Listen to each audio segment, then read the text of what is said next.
All right, breaking news. Mawulire gannaku gwe ssebo oba nnyabo atulaba.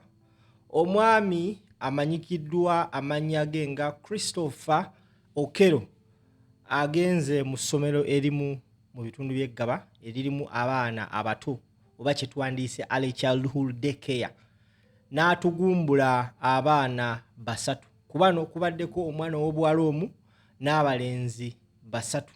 That makes it 4 kids batugumbudde.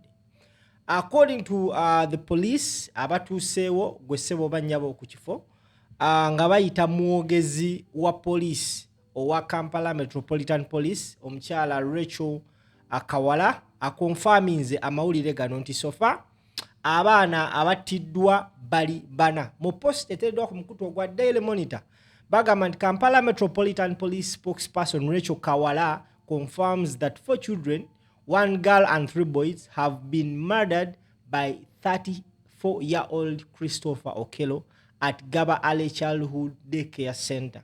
The motive behind Okelo's action remain unknown, but investigations have been launched. The suspect is currently detained at Kabalagala Police Station. Ge mawulire goyina okuba ng'omanyi ssaawa zino gwe ssebo oba nnyabo eyakatwegattako. Nyongera okuwaniriza ku mukutu amannya bampita Kalirugambo Promax Simple MC ku mukutu kwendi. Omwami atemyetemi abaana yoyo mu kifaananyi kyolaba ku screen. Amannya ge ategerekeddwako nga Okelo Christopher, emyaka 24. Ayingidde mu ssomero kyesitajja kubulya, simanyi oba aliyingidde atya oba essomero teririna security. Bagamba nti ayingidde ne Jambia. Kyesitajja sobola kukutegeeza nti simanyi oba Jambia agiyingiza atya n'okuyita ku ssomero eryo oba ku gedi y'essomero eryo. Wabula tufunye amawulire ga kibwatukira nga gagamba nti omusajja ayingidde essomero lya daycare n'atema abaana. At first amawulire gafulumye nga bagamba abaana babadde 6, but police econfirminze sofa abaana abattiddwa bali bana. Kuliko omuwala omu, kuliko n'abalenzi basatu. Gwe ssebo oba nnyabo ndaba kigambibwa nti abatuuze ku kitundu ky'eggaba oluwulidde amawulire gano eno badduse enkokola okutuuka ku ssomero. Era ekisinze okumalamu abatuuze amaanyi nti omusajja ono amanyikiddwako nga Okelo Christopher atwaliddwa police, era abantu babadde baagala mukolako nga obuyinza obulagirwa. Abamu oba abatuuseewo ku crime scene gwatulaba kati ndi mu kuripotingira ggulire atuuseewo ku crime scene, but before that njagala owulirize ebigambo by'omwogezi wa police ng'ayogera ku njego eno eguddewo ku ssomero eryo ery'abaana abato omufiiridde omwana ow'obuwala omu n'omwana omulenzi omu. Omwogezi wa police ayogedde bw'ati. Mabega omwami ono yajjako ku ssomero lino ng'asaba kifo akuadmitinga mwana we, naye ne bamugamba akomewo olunaku olwaleero era asseeyo olunaku olwaleero mu ssomero lino. Kigambibwa nti n'asasula ne ssente eza admission era bw'afuddeawo kwe kukakkana ku baana bano n'abafumitamita nga naye tuli mu kunoonyereza okuzuula kigendererwa ki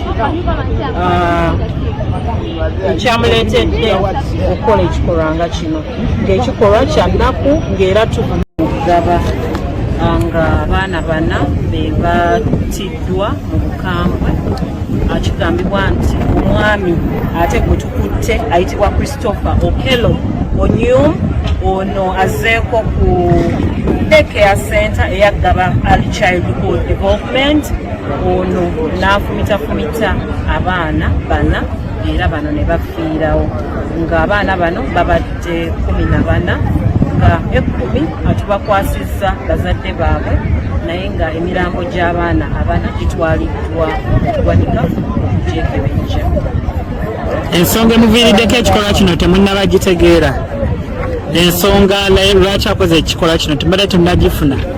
Tumukutte ng'era akuumibwa mu kaduukulu kaffe ake Kabalagala, ng'era ono tugenda mukolako interrogation okuzuula kigendererwa ki kyabadde nakyo okulumba ka daycare center kano, nga naye okunoonyereza kulaga nti ennaku 2 emabega omwami ono yajjako ku ssomero lino ng'asaba kifo ku admitinga mwana we, naye ne bamugamba akomewo olunaku olwaleero era asseeyo olunaku olwaleero mu ssomero lino.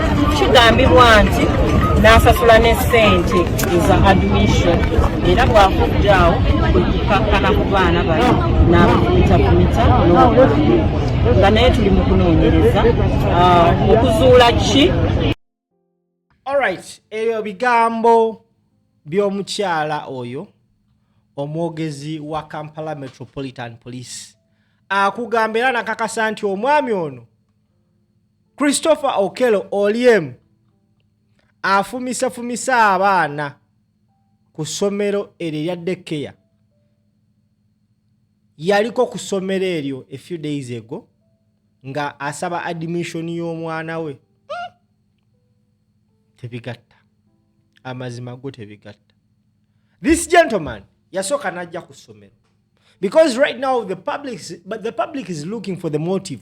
Lwaki omusajja ono akoze ekikula kino ekisembayo okuba ekyobutuju, because ne obanga oli muntu ng'olina grudge, I don't think a 30-year-old man of his caliber can have a grudge with kids.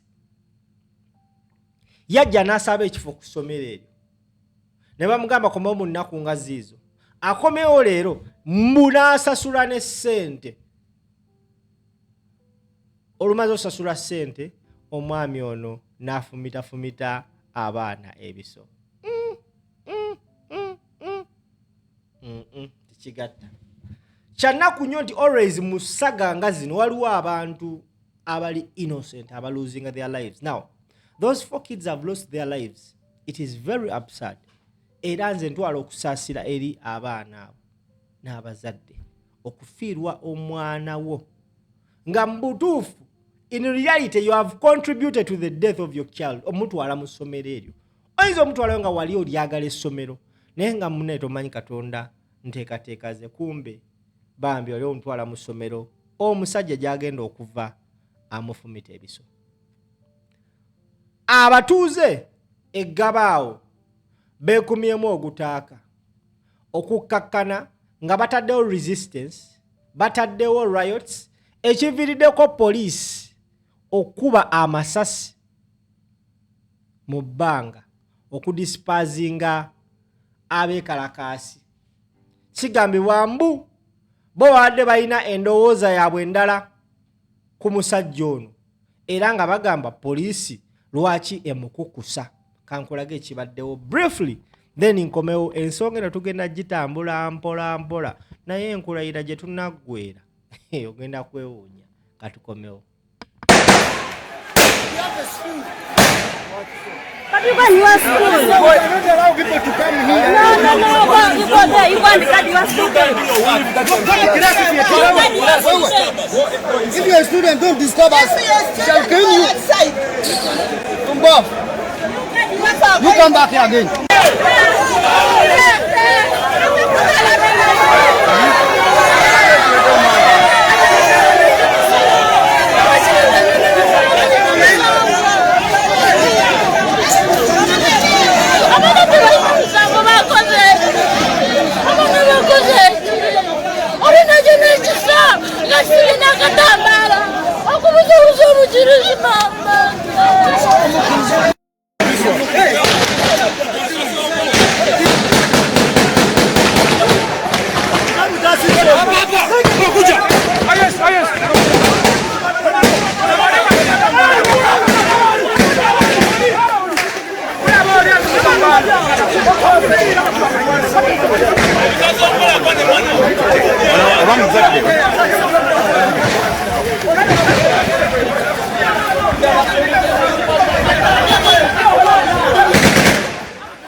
All right, now imagine that incompetence. That is total incompetence of the highest order. abaana ku ssomero baguddemu enchukwe. Remember, these are kids, infants, in badde kindergarten, daycare center.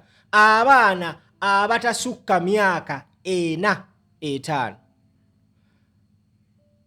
They are friends. Abamu ku bannaabwe bafumitiddwa ebiso. Abaana already bali mu trauma ya biso. Police ezze etandise kuba masasi okugezaako ku dispersing abantu, ekubye masasi mu bbanga. Now just imagine that trauma these little angels are facing right now. Abazadde abali concerned abawulidde ku mawulire gano nga bayina abaana mu ssomero eryo badduse bukubire. Just oli muzadde, buli omu kino okimanyi, oli muzadde obadde oli ku mulimu, ofunye amawulire nti essomero muwatwala omwana wo, omutemu alirumbye n'afumita abaana bana ebiso, omu muwala abalala balenzi. Oyina abaana ku ssomero, omulenzi oba muwala, ofunye amawulire ago nga tebagambe namanya nti omwana so anso gwe basse. Omuzadde yenna ayina kurashingirawo kugenda ku ssomero, kupikingayo mwana we first and foremost, kumubudaabuda na kumuwonya trauma oba kugezaako kuziyiza trauma egenda okuddako next nga amasasi gano. Abazadde olutuse ku ssomero, abaana baba bammye. Waliwo ka clip akafunye ku mukutu gwa Daily Monitor ng'omuzadde omu alwanagana ne police abagamba mumpe abaana bange.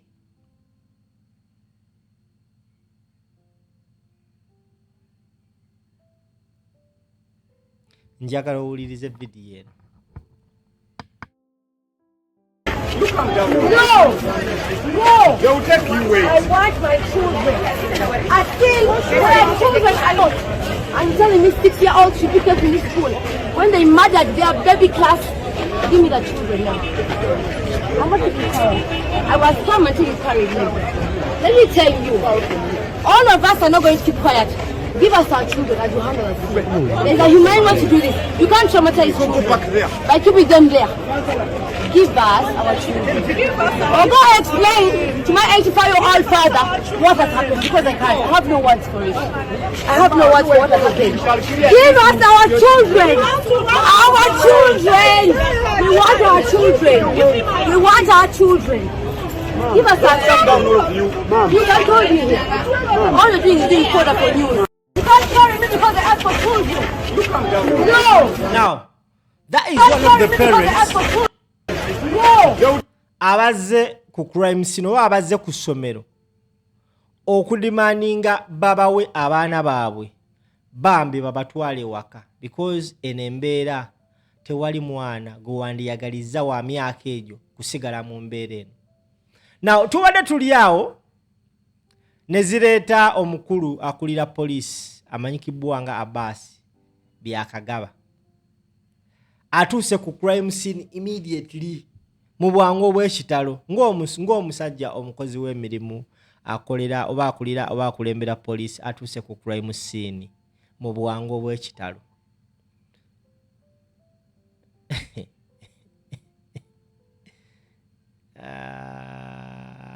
Now bye bino ebigambo omukulu Abbas byakagaba byayogedde bw'atuuse ku crime scene ewabadde obutemu obukoleddwa ku baana abato. Abbas byakagaba bw'ati bw'ayogedde.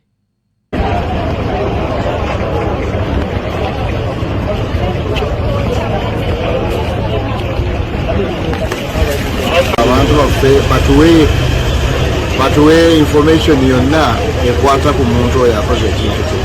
Mwebale nnyo, mwebale. The children, 4 children dead, so that's how it is. What's your message to schools and parents or to the community, Gaba community? Gaba community, no problem. But you know, I don't know, we have to make it to make security very tight. In fact, I'm going to talk to the pastor myself.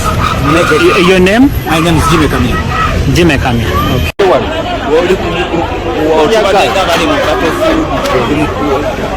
Saturday, so this is how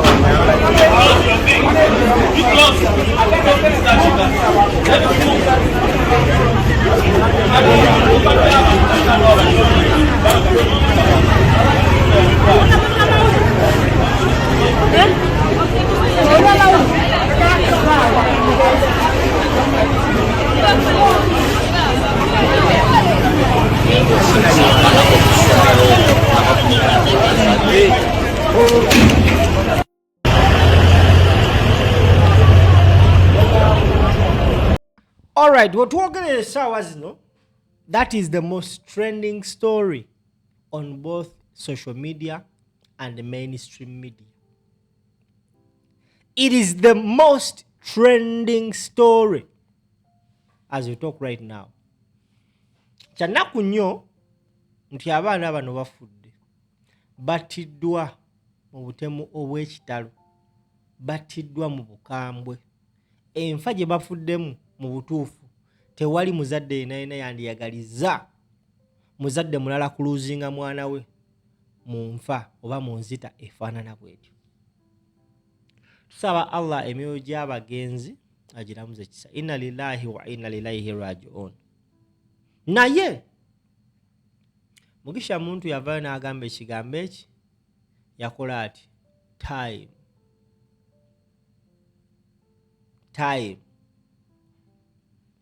At one time point, trust me, amazima gayinza obula lwaki abaana bano battiddwa oba lwaki omusajja ono atisa abaana bano.